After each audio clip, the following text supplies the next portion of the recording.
आखाती देशातल्या युद्धामुळे देशातील अर्थव्यवस्थेवर परिणाम होतोय। एकीकडे पेट्रोल डिझेलच्या दरात वाढ होण्यास सुरुवात झाली असून सोन्या चांदीचे दर मात्र घसरतायत। यामागे काय नेमकं कारण आहे याबाबत यूसीएन न्यूजशी संवाद साधलाय all India gems and jewellery domestic काउन्सिलचे अध्यक्ष राजेश रोकडे यांनी। सध्या आखाती देशात सुरू असलेल्या तणावामुळे जगभरात तर पडसाद उमटत आहे, पण आपल्या देशात देखील सिलेंडर असो किंवा डिझेल पेट्रोल असो त्याची टंचाई जाणवत आहे आणि त्याच्या दरात देखील फरक पडायला सुरुवात झाली आहे। आणि सराफा बाजार देखील मात्र चित्र उलटं आहे। सोन्या चांदीचे दर दिवसेंदिवस घसरत चालले आहेत, त्याच्यात चढउतारापेक्षा घसरण पाहायला मिळते आहे।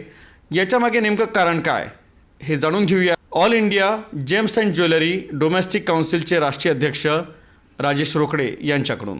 सर, असं पाहण्यात येतं की जेव्हा जगामध्ये युद्धजन्य स्थिती निर्माण होते तेव्हा सोन्या चांदीचे दर हे चांगलेच वाढतात, मात्र यंदा जो काही तणाव आखाती देशांमध्ये पाहायला मिळतो आहे तर सराफा बाजार क्षेत्रामध्ये सोन्या चांदीचे दर घसरत आहे। काय नेमकं कारण आहे याच्यामागे? जेव्हा कधी जिओपॉलिटिकल टेन्शन्स कुठे पण झालं तर पहिले सोनं आणि चांदीचे दर वाढतात, हे नॉर्मली आम्ही इतक्या वर्षापासून बघतो आहे। पण यावेळेस इराणवर हल्ला झालेला आणि इराणवर हल्ला करणारे US आणि इस्रायल, तर कुठे ना कुठे इराण म्हणजेच ऑइल आणि ऑइल तिथनं सगळ्यात जास्त निर्यात होतं। क्रूड ऑइल नीच सगळ्या काही गोष्टी तिथनंच, पेट्रोलियम पदार्थ तिथनंच निघतात, गॅसपासून सगळ्या गोष्टी तिथनंच निर्यात होतात। आणि इराणवर जेव्हा हा हल्ला झाला त्यावेळेस सगळ्यात पहिले सगळ्या लोकांचं एक इंटरेस्ट ज्याला म्हणता येईल ते सगळं क्रूड ऑइलकडे दिशानिर्देश झालेला आहे। हे एक प्रकारे ज्याला म्हणता येईल की त्यांचा इंटरेस्ट तिकडे वाढलेला आहे। आणि जेव्हा ऑइल वाढतो तर इन्फ्लेशन वाढतं आणि इन्फ्लेशन वाढलं तर नक्कीच बँकेचे जे दर असतात इंटरेस्ट रेट ते वाढतं आणि या सगळ्या गोष्टीमुळे गोल्डवर एक दबाव आलेला आहे।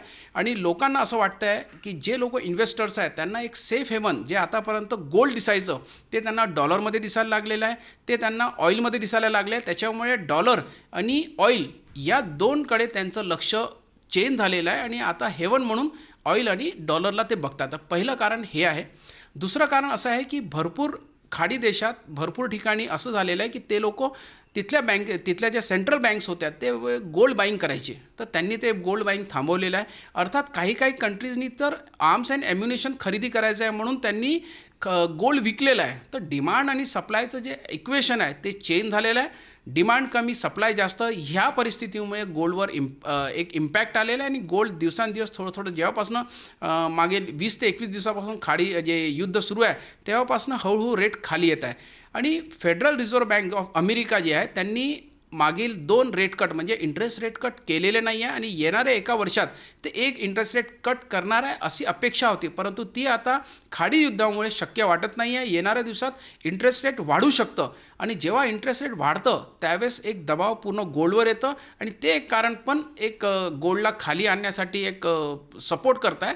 आणि सोबतच ओव्हरऑल या परिस्थितीमुळे गोल्डमध्ये प्रॉफिट बुकिंग खूप जबरदस्त पद्धतीने सुरू आहे आणि ह्या प्रॉफिट बुकिंगमुळे गोल्डला खूप चांगला इम्पॅक्ट आलेला। मला असं वाटते मागील 4-6 महिन्यात चांगलाच रेट खाली आलेला आहे, परंतु जर मी मागच्या वर्षाच्या तुलनेत जर गोल्डला आज बघेल तर मागच्या वर्षी याच दरम्यान सोन्याचा भाव 88,000 ते 90,000च्या मधात होता आणि आज 1.5 लाख 1,80,000 जाऊन आज 1,45,000 1,43,000पर्यंत खाली सध्या आलेला आहे। तर मला असं वाटते की हे युद्ध काही होऊ शकते, याचा निर्णय 15 दिवसानंतर काय परिस्थिती येईल हे सांगणं कठीण आहे। पण ओव्हरऑल लाँग टर्मसाठी गोल्ड बुलिश असतं, अर्थात रेट वाढू शकतात, परंतु शॉर्ट टर्मसाठी हा एक मला असं करेक्शन आहे आणि एक अपॉर्च्युनिटी आहे। ह्या संधीचा सगळ्यांनी फायदा घेतला पाहिजे।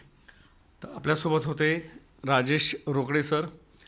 आणि आपल्या भारतीयांची एक सवय आहे की सोन्यावरती जास्त विश्वास आहे आणि आपलं इन्व्हेस्टमेंट हे सोन्यात असतं। सध्याच्या युद्धात दर जरी कमी जास्त होत असले तरी गुंतवणुकीसाठी ही योग्य वेळ आहे।